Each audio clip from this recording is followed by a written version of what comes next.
Muchas gracias y sobre todo lo primero, bienvenidas todas y gracias por haber decidido compartir este rato conmigo y hablar un poco sobre Stream Programming.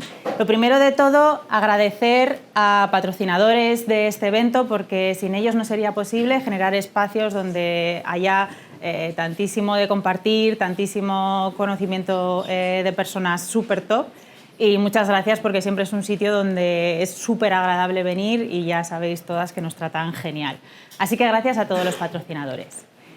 Soy María, soy Agile Expert, mentora y trainer. Actualmente, profesionalmente me encuentro en una situación de pareja abierta. Busco conocer gente nueva. Y llevo más de 12 años ayudando a las organizaciones, a las que se dejan, en su transformación hacia una cultura Agile. También colaboro con comunidades de prácticas como Agile Aragón, como Cachirula Valley o como Mujeres Tech. Y esta también soy yo.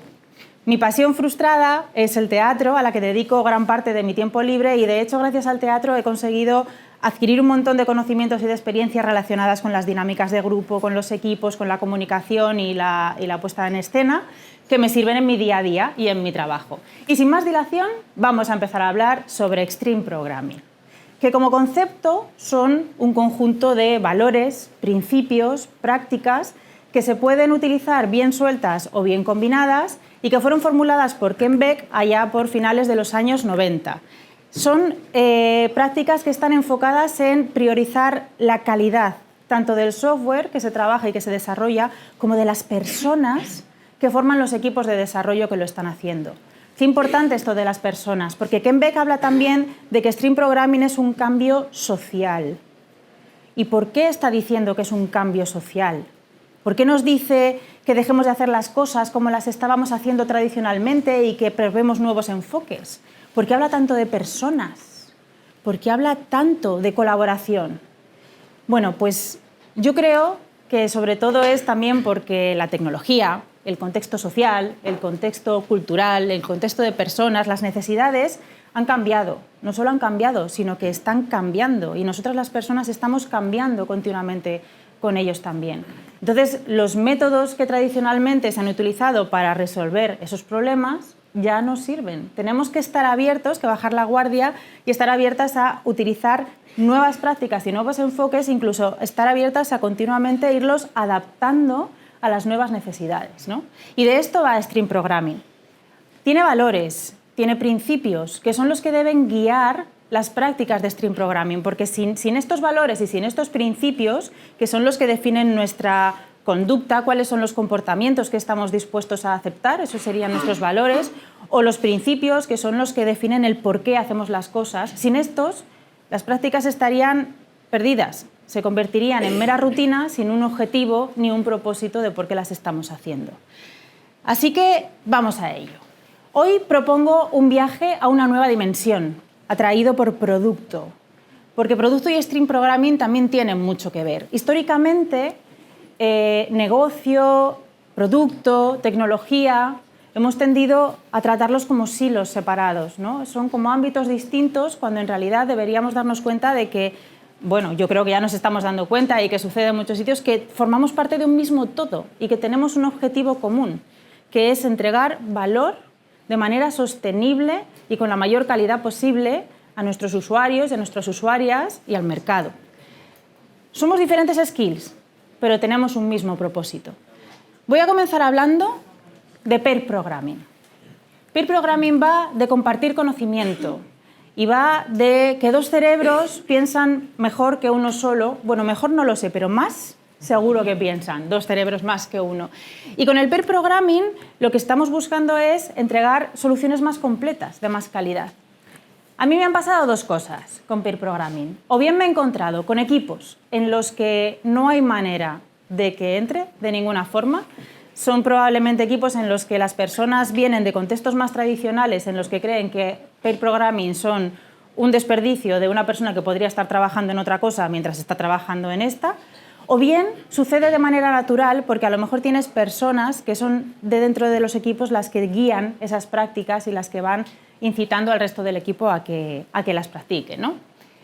Ojo, que si preguntas a los equipos si hacen Pair Programming, probadlo, ¿eh? Os podéis encontrar con las respuestas más variopintas. Yo me he encontrado de todo. Por ejemplo, pues claro, María, por supuesto que hacemos peer programming. Vamos a ver, mira, siéntate aquí conmigo que te lo voy a enseñar. Estamos ahora trabajando en esta user story. La hemos partido en tareas, que eso nos lo hemos aprendido, cositas pequeñas. Como la hemos partido en tareas, yo estoy trabajando en la tarea 2. Jorge acaba de terminar la tarea 1. Y de hecho, como ha terminado ya la tarea 1 y es una parte que se puede validar, mientras Jorge coge la tarea 4, Laura se va a poner a probar la 1. Es que no hacemos peer programming, María, hacemos tri-programming. Bueno, pues bromas aparte, aunque os aseguro que esto es una conversación real, tanto esta como todas las historias que os voy a contar, hablemos de por qué producto y peer programming tienen que ver, que a lo mejor os lo estáis preguntando, ¿qué tiene que ver esta práctica con producto? Más allá de que las dos empiezan por P. Bueno, pues tienen mucho que ver y creo que va a ser mejor si os lo cuento con un par de casos que lo vais a captar enseguida. El primer caso del que quiero hablar esta mañana es el caso de las parejas permanentes. En este caso, yo me encontraba trabajando con un equipo que tendía mucho al trabajo en solitario, a de yo hago una tarea, tú haces otra, yo me preocupo de la mía y cuando la termine, si el resto tiene problemas, bueno, pues que lo solucionen, pero yo he entregado lo mío, ¿vale? Entonces se me ocurrió y un día lo que hice fue tirarles a bocajarro la definición del libro que hizo Ken Beck en la primera versión del libro de Stream Programming Explained, que es: escribe todo el código que vaya a ir a producción con 2 personas ante una única máquina. A bocajarro. A ver, no se lo dije así, porque si lo hubiera hecho me habrían mirado diciendo y habrían seguido a lo suyo, ¿no? Realmente lo que les dije es: no hay narices de hacer un sprint entero en peer programming. Cuando te encuentras con un equipo en el que la mayoría de las personas son mañas, que si sabéis es un sinónimo de cabezonas, os aseguro que es una táctica infalible. Así que cogieron el reto y empezaron a trabajar en peer programming, pero todo. Y no así como estaba en esa fotografía, sino así. 2 personas, una máquina. Y todo quiere decir desde la idea, desde que empiezan a refinar la idea, hasta que la llevan a producción. Bueno, en realidad, ¿qué es lo que estaba haciendo en este momento? No pretendía que hicieran peer programming durante todo el tiempo. Lo que estaba haciendo es lo que hace mi profesora de teatro con nosotras cuando estamos trabajando los personajes, que siempre nos dice: llevarlos al extremo, llevarlos a lo más absurdo posible, porque cuando creáis que estáis siendo súper absurdas y súper ridículas, estáis súper bajas. Aún podéis llevarlo más, que luego más adelante ya lo bajaremos, pero trabajemos desde el extremo para luego bajarlo. Y eso es lo que hicimos. Al hacer todo el sprint en peer programming, de repente descubrieron cosas que no habrían pensado que si las trabajaban juntos iban a conseguir que les dieran más valor. Y sí que lo habían tenido. A ver, a lo mejor para responder un email de soporte o para dar credenciales a un usuario no necesitas que haya 2 personas. Pero de repente lo que sí que se dieron cuenta, aparte de los beneficios obvios como que estaban compartiendo mucho más conocimiento, fue: anda, pues si es que como hemos estado focalizados en una única tarea, hemos ido más rápidos y lo hemos entregado antes. ¡Ahí va! No se me había ocurrido que eso podía pasar. Yo pensaba que esto era más lento. Anda, es que además, como hemos estado 2 personas pensando en voz alta juntas y hablando, se nos han ocurrido cosas nuevas que podemos aportar de funcionalidad al producto. Ostras, como equipo estoy aportando también a mi producto y estoy pensando más allá de que tengo que desarrollar lo que otras personas piensan. Anda, es que si me bloqueo de repente, porque eso pasa también, que es uno de esos beneficios más ocultos que tiene, una persona de repente se bloquea o se frustra, tienes a otra al lado que puede en ese momento tomar la iniciativa y te puede ayudar de una manera más ágil a desbloquear los bloqueos mentales, ¿no? Fijaos que todo esto está basado en el valor de la comunicación, que es uno de los valores de Stream Programming. Bueno, tras hacer este experimento llegaron a algunos acuerdos de equipo y los incluyeron dentro de sus acuerdos, y en el próximo caso os voy a contar uno de esos acuerdos a los que llegaron a través de este experimento. Se dieron cuenta de decir: jolín, es que desde que empiezas a hacer peer programming vas mucho más rápido. Ojalá lo hubiéramos probado antes. Porque es que realmente en el proceso de desarrollo y de escritura de código hay muchísimo desperdicio que se produce por malentendidos, por falso entendimiento de algunas funcionalidades, por no haber tenido en cuenta ciertas casuísticas y al final con Pair Programming puedes llegar a compensar esa curva de aprendizaje porque estás reduciendo los errores que llegan a producción o los estás encontrando mucho antes.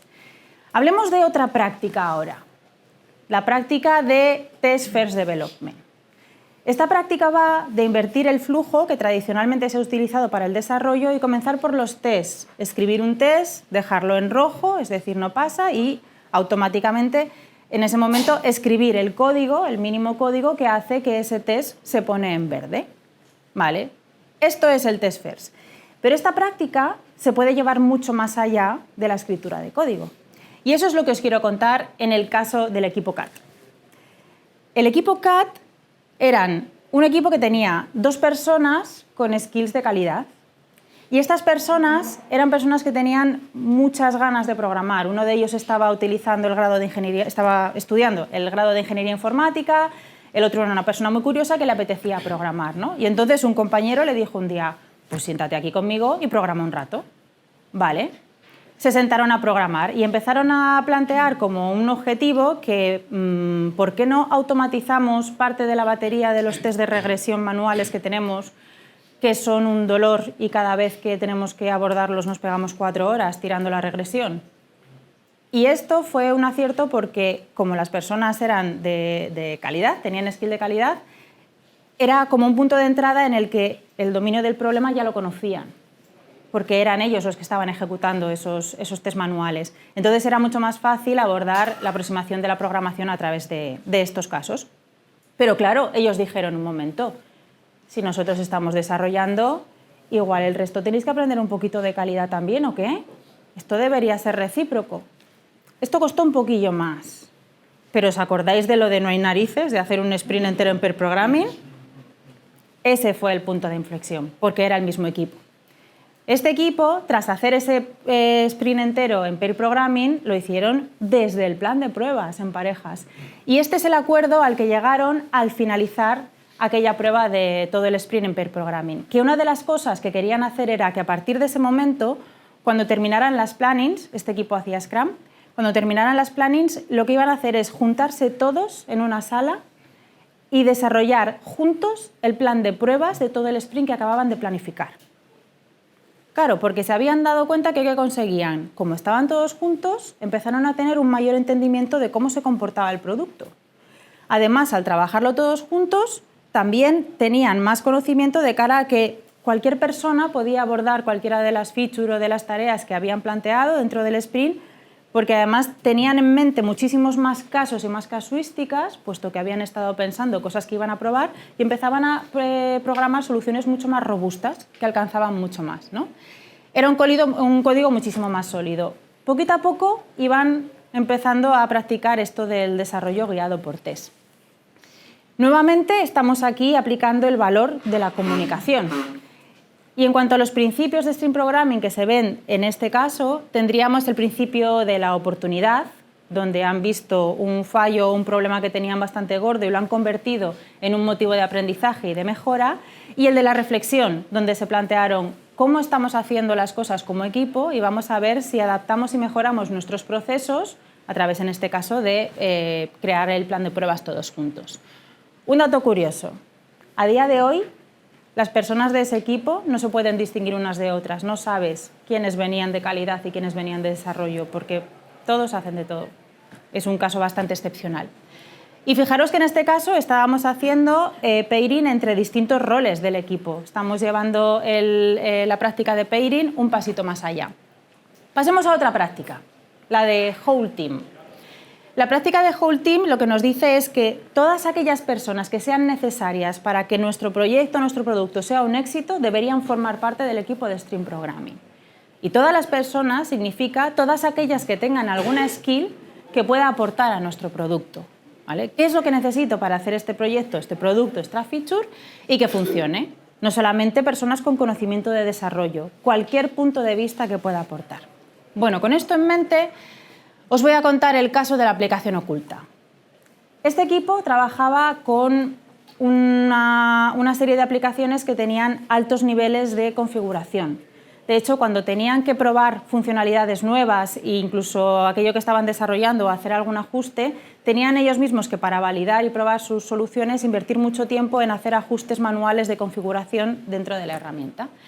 Entonces, un día, uno de los compañeros del equipo decidió coger un trozo y empezar a automatizar un trocito de toda esa configuración para su propio beneficio, para ganar tiempo mientras estaba desarrollando. Y como vio que funcionaba, pues lo compartió con el resto del equipo. Le vieron la utilidad y poco a poco, pues mira, lo fueron enriqueciendo hasta que se llegó a convertir en una aplicación de configuración de sus herramientas. Lo utilizaban internamente, solamente lo utilizaban para su desarrollo. Y llegó un día en el que en una demo de producto estaban los stakeholders allí y de repente a una de las personas se le ocurrió proponer una prueba en el momento que no habían planificado o no habían previsto, pero claro, se dieron cuenta y dijeron, claro, no podemos hacer esta prueba porque entonces habría que cambiar la configuración y ahora no podemos cambiarla. Y le dijeron en el equipo, un momento, sí que podemos cambiarla, no pasa nada, dame un segundo. Abrieron su aplicación, cambiaron la configuración en un momento y pudieron lanzar esas nuevas pruebas que querían hacer.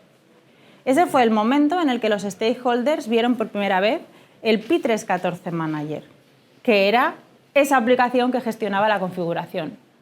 Se quedaron sorprendidísimos, no pusieron ninguna pega, por supuesto, a que el equipo hubiera estado dedicando tiempo a esto, porque aparte de que estaba ganando mucho tiempo en el desarrollo, ellos le vieron, dijeron, un momento, ¿esto lo puedo utilizar yo también?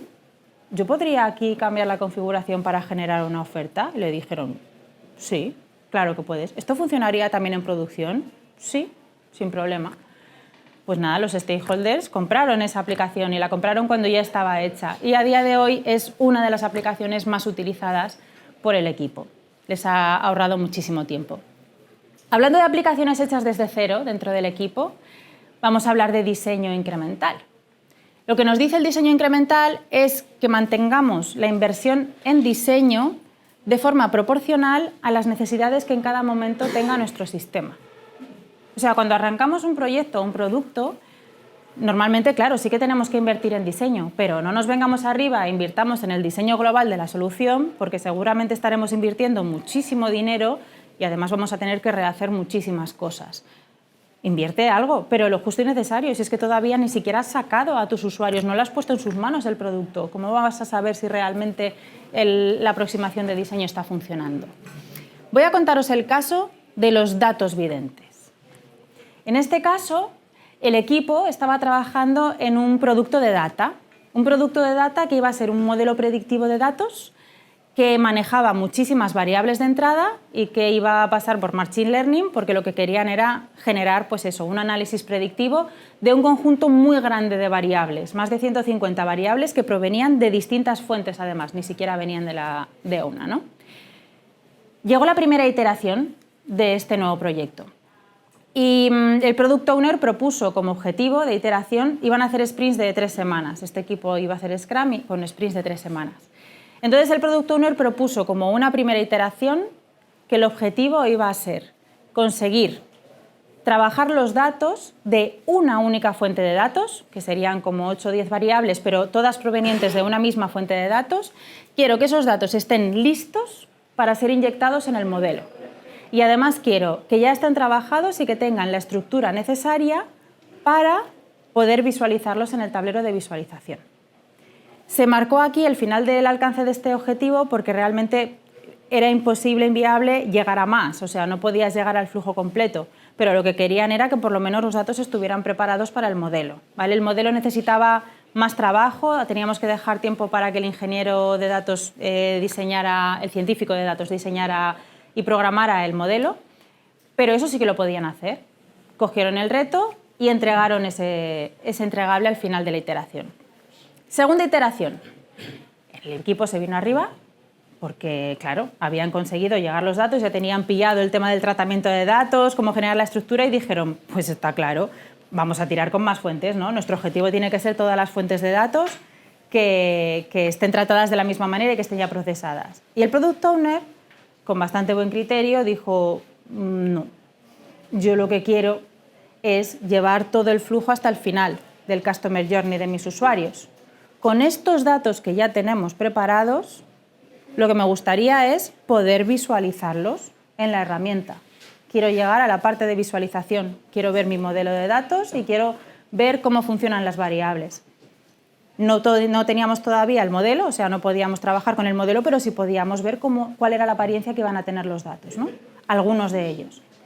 Como era un reto bastante asequible, lo aceptaron y lo entregaron. Y como tuvieron tiempo suficiente, pues bueno, hicieron un bonus, cogieron otra fuente de datos y le hicieron también el tratamiento de esos datos para que estuviera preparada para inyectar al modelo y visualizarlas también. Eso no lo habían pedido, lo abordamos con el Product Owner conforme avanzaba el sprint y le pareció bien ir avanzando en eso, porque ya habíamos conseguido el objetivo. Y no solo eso, sino que a través de la visualización también tuvieron tiempo para enriquecer un poquito esa primera propuesta de visualización, crearon distintas pantallas en las que daban distintos ejemplos de formas de visualizar y así tanto el Product Owner como los stakeholders iban a poder enseguida ver cómo les gustaba que se vieran esos datos, pusieron algunos filtros para que ya pudieran toquetear. Tercera iteración. Llega el tiempo del modelo de datos. ¿Ya estaba preparado? ¿Cuál fue el objetivo en este caso? Pues que para esas dos fuentes de datos que ya tenían preparadas, ni una más, para esas dos, que se inyectaran por el modelo de datos y que el modelo de datos empezara a dar una predicción. Así ya completábamos todo el flujo. También lo consiguieron, estaban en racha, ¿eh? Esto fue una cosa que yo no la he visto en ningún otro de mis casos de carrera profesional. Y además pues siguieron alimentándolo con alguna fuente más, ¿no? Y fueron creando más pantallas para la visualización. El caso es que llegó la cuarta iteración y ya tenían claro que tenían suficiente contenido para enseñar una prueba de concepto y llevarla a las personas del área que iban a decidir si realmente ese producto tenía o no tenía futuro y si querían invertir en que se siguiera desarrollando. Estamos hablando todavía de una prueba de concepto porque había pocas fuentes de datos, el modelo todavía tenía una precisión un poquito baja, pero entonces en ese momento el Product Owner dijo, en esta iteración me gustaría que no incluyéramos ninguna fuente nueva. Tenemos ahora mismo un conjunto de fuentes estables, las conocemos, sabemos cómo funcionan estos datos, nuestro objetivo es que con las que habéis terminado de incluir en la iteración 3 consigamos que el modelo no baje la precisión. Queremos que tenga una prueba de concepto donde el modelo tenga exactamente la misma precisión, o más, o mejor, que la que tenía en la tercera iteración. Y así consiguieron llegar a la prueba de concepto. Fijaos, lo importante que fue en este caso que el Product Owner fuera... Perdón, que me he ido para atrás, en vez de para adelante. Que el Product Owner fuera el principal usuario de ese producto, porque de hecho era la persona que había tenido la idea para este producto. Y esto nos llevó a esta moraleja o a este mantra que lo repetían continuamente, ¿no? Pon el foco solamente en lo que necesitas en este momento, en lo que necesitas en este momento y llévalo cuanto antes a los usuarios. Así estamos aplicando el principio de feedback, aplicamos en este caso también el principio de los baby steps, de dar pequeños pasos, aplicamos el del fallo, aprender rápido, porque nos fuimos encontrando con cositas, con los modelos de datos, con las variables, y tuvimos tiempo de ir ajustándolas, puesto que como había pocas fuentes de datos introducidas, era fácil entenderlas y buscar y ver cuáles eran los fallos. Y el principio de la oportunidad. Estos son los que estábamos utilizando. Otro caso resuelto. Ahora quiero hablaros de un caso que forma parte de una serie. Esto es un caso bastante más confidencial, hoy he decidido levantar secreto de sumario de uno de ellos, pero solo os voy a contar uno, porque si os contara el otro después tendría que mataros. Vamos a hablar del caso Inception. Como digo, solo contaré este caso hoy. Lo importante es que en este caso teníamos a un grupo de stakeholders y personas de negocio dentro del área de negocio de la organización que hacía mucho tiempo que estaban demandando una funcionalidad. Mucho tiempo me refiero a varios años, que venían de vez en cuando a los equipos de IT y les decían, oye, ¿por qué no hacemos esto? Y cada vez que proponían a cualquier equipo de IT que hiciera esa funcionalidad, la respuesta era que tenía una estimación de entre 8 meses y un año para desarrollarla. Así que siempre se la tiraban para atrás. Llegó un momento en el que teníamos un equipo que estaba ya más maduro en las prácticas ágiles y tenía bastante conocimiento del producto y les propusieron de nuevo hacer esta feature. Entonces, para conseguir que tuviera éxito, lo que hicimos fue plantear una Inception. Hicimos una Inception adaptada al contexto que tenían en ese momento aquellos equipos y la dividimos en dos partes bien diferenciadas. Una primera parte en la que estuvimos hablando sobre el contexto de la problemática y las necesidades, donde las personas de negocio tuvieron más protagonismo. Invirtieron un día completo en explicar absolutamente bien toda la funcionalidad, cuáles eran las cosas que habían probado en el pasado, por qué se la habían tirado para atrás otras veces. El equipo preguntaba un montón de cosas, el equipo técnico, un montón de cosas para entender bien cómo era lo que necesitaban, ¿no? Entender bien cuál era la funcionalidad. Y la segunda parte fue una parte en la que hablábamos del dominio de la solución, donde el equipo técnico tenía mucho más protagonismo porque empezaron a tantear posibles aproximaciones de solución de arquitectura. Eso sí, las personas de negocio también tenían que estar allí presentes porque seguían surgiendo un montón de dudas y de hecho estaban viendo valor, o sea, estaban continuamente interactuando. Un punto clave en estas sesiones de Inception es conseguir que todas las personas tengan engagement y estén colaborando y participando, porque son reuniones muy caras. Aquí también estamos aplicando el principio de Economics, en tiempo y en coste. El punto de inflexión, donde teníamos más criticidad para ver si realmente podríamos o no podríamos abordar esto, fue el de definir el alcance, hasta dónde queremos llegar. Esta fue una sesión bastante dura en la que hubo mucha discusión sobre qué quitar. El objetivo del ejercicio de la not list no es el decir vamos a definir el alcance, sino, vale, del alcance que hemos definido ahora, ¿qué podemos quitar? Para que siga teniendo sentido y siga siendo un MVP. Conseguimos quitar muchísimas cosas, pero era muy importante que estuvieran allí presentes también las personas de negocio porque son las que tenían la capacidad de debatir y de discutir por qué en un momento dado se podía o no se podía quitar algo de ese alcance mínimo. Pues fijaos en el resultado. Este fue otro caso de éxito, porque algo que hasta ahora les habían dicho que sería entre 8 o 10 meses o un año de alcance, en 2 iteraciones ya teníamos un mínimo producto testable, no en producción, pero que los stakeholders podían empezar a validar y probar para ver si realmente era lo que necesitaban. En una iteración más se subió a producción, con más funcionalidad. Y en una iteración más ya se había añadido la suficiente funcionalidad como para que los stakeholders dijeran, ya está, no necesitamos más, esto es lo que nos sirve. O sea, algo que hasta ahora era 1 año y pico de trabajo se había convertido en 4 sprints, 8 semanas. Fijaos la diferencia. Un último episodio que quiero contaros hoy, relacionado todo ello con stories, aquellas pequeñas historias que en un lenguaje de narrativa común hablan sobre las cosas que le suceden a nuestros usuarios y nuestras usuarias. Bien, con esto en mente, quiero hablaros del caso WTF. Aquí me pidieron que trabajara y que echara una mano a un equipo que iba a arrancar con un nuevo proyecto. Lo que pasa es que me dijeron que ya se estaba trabajando en la definición del alcance, en la definición de requisitos, en el análisis, y que en esa fase del proyecto no era necesario que yo les dedicara una dedicación completa. Ojo que para este equipo la dedicación completa, que era lo que supuestamente tenían asignadas las personas de facilitación y los roles de coaches, era un 33% de la jornada semanal. Pero era mucho, no hacía falta tanto. A mí me pareció un poco raro, pero de cualquier manera lo que hice fue hablar con el responsable de ese proyecto para entenderlo y además fui con una propuesta de un montón de cosas que podíamos hacer desde entonces, ¿no? Pues le propuse, ¿por qué no hacemos algún taller en el que empezamos ya a trabajar un poco con qué significa la cultura ágil? Vamos a ver en qué punto están, vamos a hablar de alcance de producto, vamos a hablar de definición, podemos hacer Inception. Y me dijo, no, eso es perder el tiempo.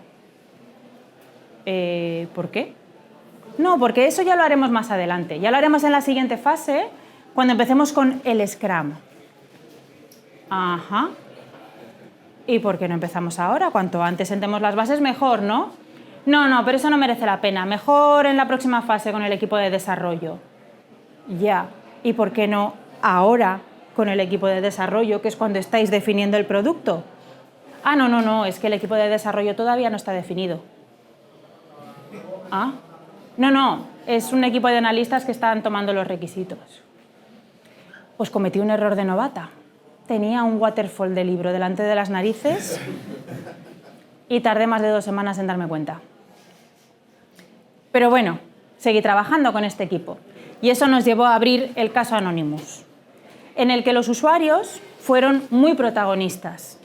Este proyecto, que digo que estaban trabajando, tenía un impacto muy grande en la vida de los usuarios y usuarias que lo iban a abordar. De hecho, eran personas cercanas con las que tenían contacto. El product owner del proyecto era la persona que dirigía la planta en la que estaban trabajando y se iba a desarrollar un sistema muy parecido al que estaban trabajando a día de hoy. O sea, tenían la experiencia, tenían los problemas, tenían los marrones, tenían las necesidades, lo tenían todo. ¿Qué es lo que pasó en este caso? Bueno, cuando yo entré a trabajar con el equipo, lo que me encontré fue, como os contaba antes, un documento de análisis de requisitos, de libro.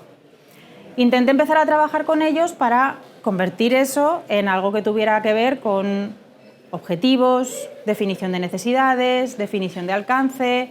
Vamos a intentar bajar esos requisitos y convertirlos en stories para darnos cuenta de si realmente son cosas que necesitan o no necesitan los usuarios. Pero como no me dejaban trabajar con ellos, más que tener reuniones, me dijeron, vale, no te preocupes, tú lo quieres Agile, yo te hago el documento de requisitos como historias de usuario. Así que lo pasaron a un Jira y cada uno de los requisitos se convirtió en, como usuario, quiero una pantalla de login para acceder a mis datos. Lo leí, os prometo que esto es real. Bueno, entonces intenté otra aproximación y les dije, oye, ¿por qué no trabajamos un poco vuestros usuarios y conocerles? Vamos a intentar hacer unos user persona, vamos a intentar hablar con ellos y definir un poco esos esquemas de cuáles son los prototipos y los perfiles de usuarios que son una muestra significativa, ¿no? Me dijeron, no hay problema, conocemos los user persona perfectamente. Siguiente reunión, en una página de la wiki tenía 4 líneas donde ponía Joseba es un usuario de la aplicación que se conecta todos los días a las 8 de la mañana con el ordenador. Oye, user personas resueltos. Ojo, que habían cambiado las stories. Y ahora las stories eran como Joseba. Quiero una pantalla de login para acceder a mis datos. Y esto era así. Bueno, parece que no estábamos pillando el concepto. Entonces, ¿cuál fue el siguiente paso? Bueno, pues les dije, ¿qué pasa? ¿Que solamente Joseba trabaja en esta compañía? ¿No hay más perfiles? ¿No tenéis administradores en los sistemas? ¿No tenéis otro tipo de personas, otro tipo de perfiles diferentes? No hay problema. De repente en la wiki apareció José Luis, otro usuario de la plataforma.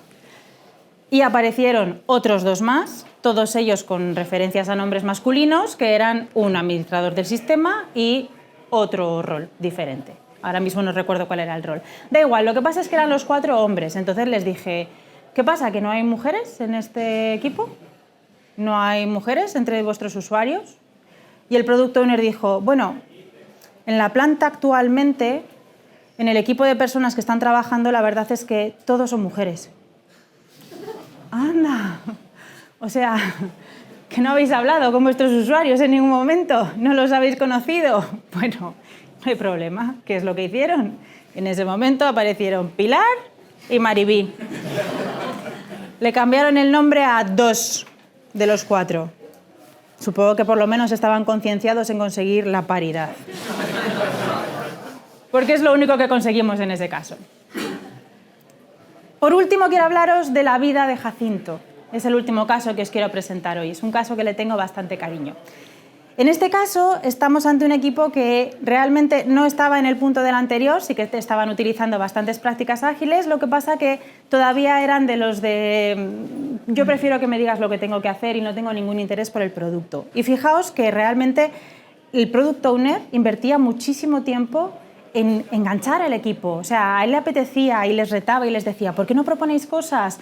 ¿Qué se os ocurre que podemos hacer? Seguro que tenéis un montón de mejoras. Les pedía un montón, les enseñaba datos, les enseñaba métricas, les contaba cómo avanzaba, les contaba de las funcionalidades que ya habían hecho, cómo estaban dando beneficios dentro de producción ya puestos en el mercado.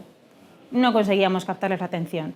Hasta que un día vino a la empresa Makoto, no sé si conocéis a Makoto, que ya no existen, pero en su momento, pues bueno, gente de la Cova de Valencia vinieron a Zaragoza y a Barcelona y nos dieron un taller de mapeo de producto y definición de historias de usuario. Y una de las técnicas que contaron fue la técnica de las narrativas, en la que lo que planteaban era: vamos a hacer una aproximación distinta a escritura de historias de usuario y vamos a contar historietas de lo que les pasa a los usuarios, como si fuera una novela, directamente, teniendo en cuenta que lo que queremos es que en esa historieta breve que contemos, lo que nos estemos encontrando sea un problema que le pasa a nuestro usuario. Bueno, pues nuestro Product Owner empezó a hacer eso, ¿no? Y empezó a contar historias sobre Jacinto. Le encantaban las historias de Jacinto. Entonces, ¿qué es lo que consiguió con esto? Que el equipo se enganchara, pero no se había enganchado por el producto, sino que se habían enganchado porque querían saber lo que le pasaba a Jacinto. Consiguió ahí que tuviera mucho éxito las historietas de Jacinto, y estaban muy bien escritas porque estaban realmente contando problemáticas, pero poco a poco pues el equipo de repente se dio cuenta de que, ostras, estaba conociendo más cuáles eran las problemáticas del producto, ¿no? Esto sí que les funcionó. Y hasta aquí los casos de hoy.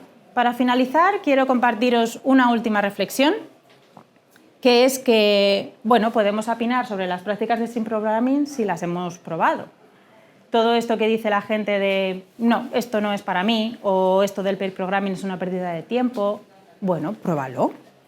Vamos a probarlo y vamos a seguir ese valor y ese principio de respeto, como dice Ken Beck, sin el cual Stream Programming no tiene ningún sentido y no va a funcionar. Vamos a tener respeto a que a lo mejor las cosas se pueden hacer de otra manera y pueden funcionar. A lo mejor, si las hacemos de otra manera, no funcionan, pero se nos ocurren otras formas de las que sí que podrían funcionar. A lo mejor unas cosas nos inspiran a otras, ¿no? Pruébalo y luego seguimos debatiendo. Y cierro ya con una frase que dijo mi compi en una conversación que tuvimos, Nino da Fonte, un buen amigo, que era que las prácticas por sí solas, claro que aportan, pero prueba a combinarlas. Prueba a coger y hacer un pair programming mientras haces a la vez un whole team. Prueba como hacían lo del test first mientras estás haciendo pair programming. Prueba a hacer un diseño mientras estás haciendo un diseño incremental e involucra a todas las personas. Prueba a combinarlas, porque a lo mejor esas prácticas en ese momento no funcionan y no es el proyecto para hacerlas. Pero a lo mejor de esas combinaciones o de adaptarlas, las prácticas a tus necesidades, encuentras otras que sí que te ayudan a construir productos de muchísima más calidad. Las prácticas, los principios de XP, los valores, no son algo estático. Se están adaptando a los cambios sociales continuamente y nosotros tenemos que adaptarnos con ellos. Y esto es todo lo que quería contaros hasta esta mañana. Es todo por ahora. Quizá hay más en un futuro. Así que muchas gracias. He comentado ahora precisamente la parte de adaptar las prácticas. Sí. Esto es algo que a veces es como muy peligroso, pero nosotros, como yo entiendo como los naceres, y quería saber tu opinión o cómo lo hacéis ustedes aparte de adaptarlas. Nosotros intentamos aplicarlas siendo estrictos y luego adaptar, porque si no hay veces que ves la práctica y dices, pero esto no me va a encajar, entonces es como muy fácil ir a adaptártela sin probarla de verdad, y a veces nos ha pasado que nos hemos perdido cosas por no aplicarlas de verdad estrictamente. No sé si esa parte de adaptación, ¿cómo la hacéis o cómo es ese proceso de adaptamos o...? No sé si me explico, ¿eh? Sí, te has explicado, sí, totalmente. El tema de adaptar las prácticas, estoy de acuerdo contigo. Muchas veces, sobre todo cuando se trata de equipos o de poca experiencia o que van sobrados de experiencia, y al final hay veces que de ir sobrado también dices, vale, esto ya me lo sé, voy a hacer lo que me dé la gana. Claro, te pierdes lo básico, te pierdes el entender lo que decíamos al principio de cuál es el propósito de esta práctica. Por eso, al principio, cuando hablaba de la práctica de pair programming, he dicho de libro, o sea, tírala de libro. Pair programming de libro, según la primera definición, dice todo el código que vaya a producción, llévalo con 2 personas delante de la misma máquina. Tíralo y experiméntalo, y una vez que lo tienes experimentado, entonces dices, vale, esto me sirve, esto no me sirve, aquí lo voy a combinar con aquello otro. Luego es verdad que hay veces que a lo mejor... Depende también de la experiencia que pueda tener, pues a lo mejor desde mi rol de facilitación, que es el que suelo muchas veces, bueno, yo utilizo ese rol para incitar a la gente de las maneras que puedo y compartir con ellos las prácticas, ¿no? Para ver si las pueden probar.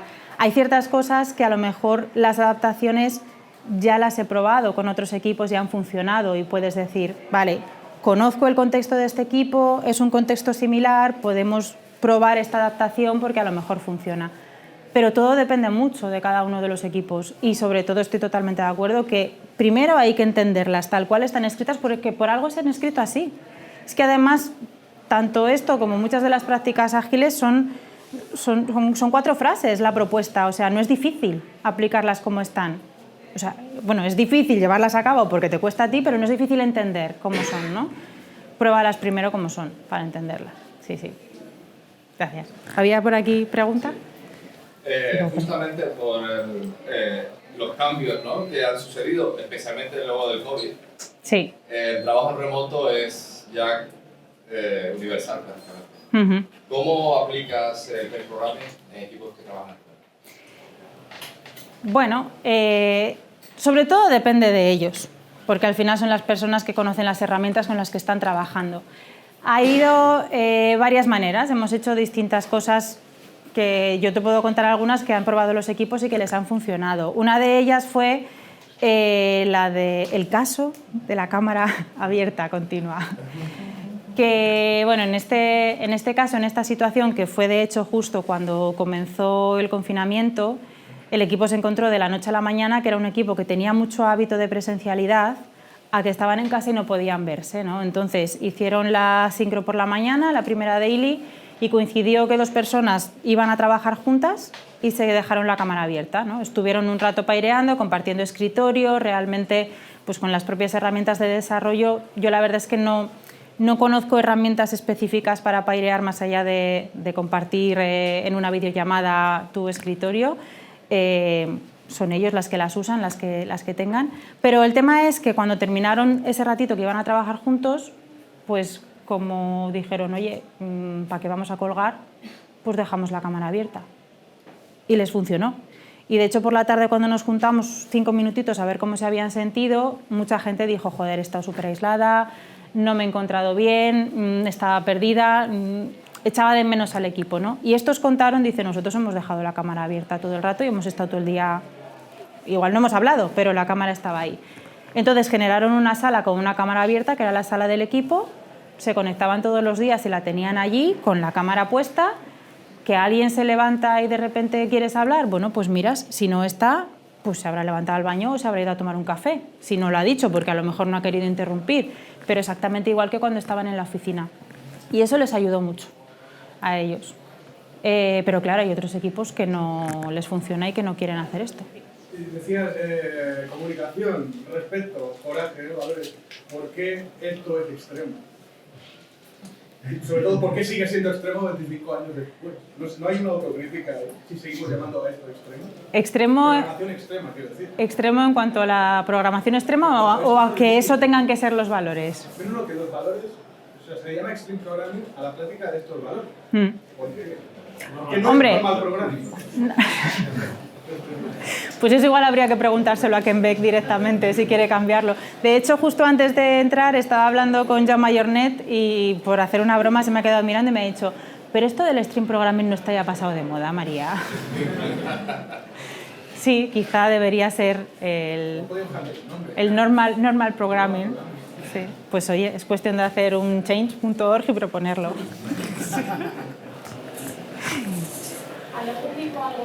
Cuando, claro, muchas veces tú entras y eres la palanca del cambio y te presenta mucha resistencia, ¿no? O cuesta, o justamente el caso que decías que habías pecado de novata por ver que ahí había un problema. ¿Hay algún tip ahí para no entrar arrollando o bueno, dependiendo de la situación como lo harías o no, frente a ese rechazo duro de no, esto lo estamos haciendo bien y ahí no entras? A ver, mi táctica normalmente suele ser yo entro, observo, no hablo y no molesto. Esa suele ser mi táctica de entrada normalmente. Pregunto, pasado ya un par de días o 3, a lo mejor les puedo empezar a preguntar, oye, ¿por qué estáis haciendo esto así? O sea, no vas con el punto de decir, oye, y si lo hacéis de esta otra manera, ¿por qué lo haríais mejor? No, preguntas, ¿por qué estáis haciendo esto así? ¿O qué beneficio os causa? Intenta sobre todo dedicar una fase a entender el contexto actual que tiene cada uno de los equipos y de las organizaciones.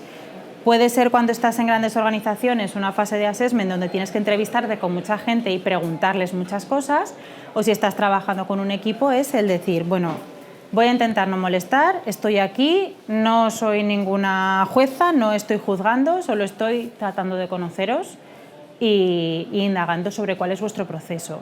Y sobre todo, pues por ejemplo, una de las cosas que dicen también las prácticas de Kanban, ¿no? Comienza desde donde estás, porque ese va a ser tu punto de partida. Si tú conoces el punto de partida de los equipos y lo aceptas como tal, a partir de ahí ya vas viendo qué poquitas cosas, a lo mejor cosas que sabes que no van a doler mucho o que van a tener un gran impacto con muy poquito esfuerzo, puedes proponer. A ver, sobre todo es ir con propuestas. Desde mi punto de vista, ¿eh? Cada persona, cada coach, cada facilitador tiene sus propias herramientas. Yo voy mucho con las propuestas, porque al final los años me han dicho que las cosas y las propuestas que mejor funcionan son las que proponen los equipos. Y tú puedes proponer algo que no funcione y a las 3 semanas proponer ellos lo mismo y tener que decir: ¿qué pedazo de idea acabas de tener? No se me había ocurrido. Pero como ha venido de ellos, en ese momento funciona. Y si en ese momento estás, pues si ya te lo llevo yo diciendo 3 semanas, pues si llevo 6 meses hablando de este tema, bueno, quizá de esa forma puedes conseguir que haya más rechazo, ¿no? Entonces es más fácil, pues bueno, puede ser irónica, como hago yo ahí muchas veces para que se echen unas risas, como ha pasado ahora, o si no, realmente decirlo de verdad, desde el corazón, de decir, joder, pues es muy buena idea. Si es que lo puedes decir de un montón de maneras. Has comentado varios casos que he entendido que es tú intentando implementar estas prácticas en el equipo. Ajá, sí. Digamos, si el equipo es quien quiere realizar estas prácticas, pero desde más arriba puede que no le vean el valor, ¿has tenido esta casuística y cómo has atacado? Cuando desde otras capas de la organización no ven bien cierto tipo de prácticas, ¿no? Sí. Yo no pido permiso, yo pido perdón. Vale. Es que ciertamente cuando tú estás trabajando dentro de un equipo, o sea, si estás en una organización en la que te están escrutando absolutamente cada uno de los minutos con los que tú estás trabajando, a lo mejor ahí tenemos otros problemas de base. Pero si no, en lo que es tu día a día, realmente no tienen por qué involucrarse y no tienen por qué saber cómo estás trabajando. Tú defines tu ciclo de trabajo, defines tu iteración, defines tu cadencia y bueno, pues cuando termine la cadencia, pues hablas con tus stakeholders o con la persona que sea y enseñas o no lo que hayas conseguido alcanzar, ¿no? Pero mientras tanto, hay muchas veces que es mejor no pedir permiso. Vale. Es que me han contratado para eso, ¿no? Para agitar al equipo y para generar incomodidades. Pues bueno, eso se me da bien.